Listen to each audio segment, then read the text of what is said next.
As he knelt in the straw in the cold, dark barn, he could see his breath and the steam coming from the newborn calf. "It's a bull," he said to himself as he smiled inside.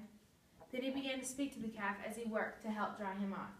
"You," he said, "will be a champion, just like your dad, the legendary Wolfman." Oh, how the crowds would yell and holler when he left the chute. You should have heard them on that one special night when both cowboy and bull achieved perfection.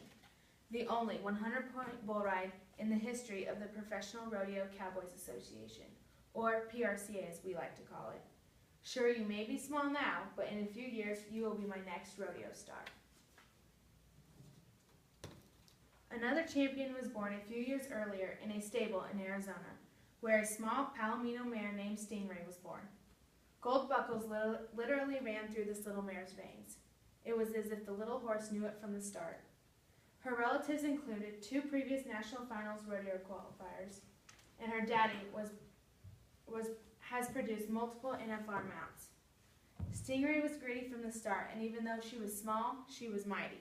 As a yearling, she would race her siblings in the pasture as if she knew she would be the future world record holder in the PRCA barrel racing event, a new star for her rider, Sherry Serby, who has qualified for the NFR 15 times. In an arena not too far away, a rookie bareback horse nervously shifts her weight back and forth on her quivering legs. The rodeo announcer's voice echoes loudly in her ears. This little horse is Moulin Rouge. Her mom, Dreamboat Annie, was the NFR record holder in 1981. She feels the cowboy's legs wrap around her girth. Her owner, John Growney of Growney Rodeo Brothers Company, sits anxiously behind the chutes, watching this horse he raised make her first trip in the rodeo arena. Their eyes meet, and John gives the young mare a reassuring nod.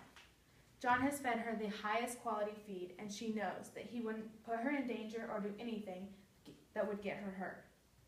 She began her training as a future bareback champ many months ago, learning to go in and out of the chute and loading docks to accept the bareback rider's equipment.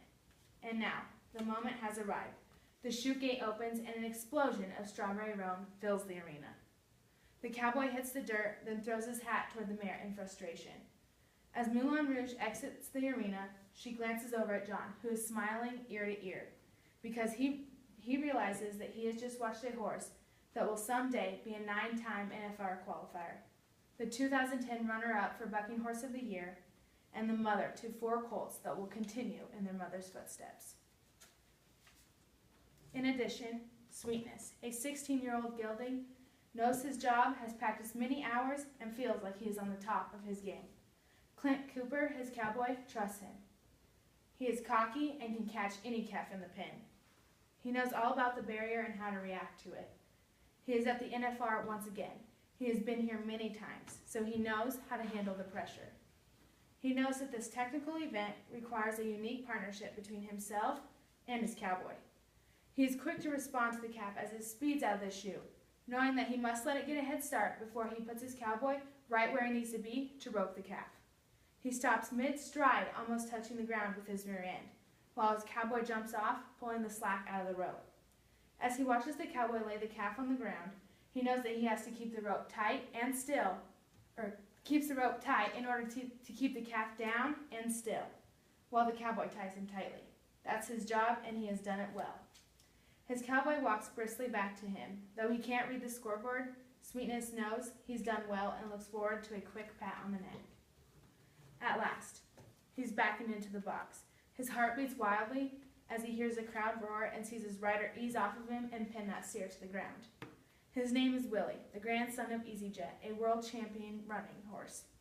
He is 24 years old now and has packed steer wrestlers to more than $3 million in prize money, 4 world championships, 6 Canadian titles, and an Olympic gold medal. He has been around a while now and getting up there in age. These days he spends more time in the pasture than he does on the road. He still loves what he does and takes pride in his stiff muscles, aches, and pains.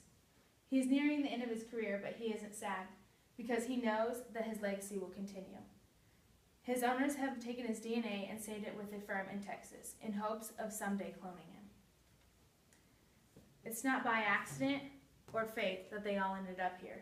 It's through selection, pride, heart, and performance that they have made it this far. As they stand there before their exit gate opens, a warm peace comes over them knowing that they have done their job perfect this one last time. The crowd whistles and cheers as they head out the gate. All that is left is the ride home to green pastures, where they will start their new career, creating the next generation that will be born and bred to be four-legged rodeo stars. Thank you.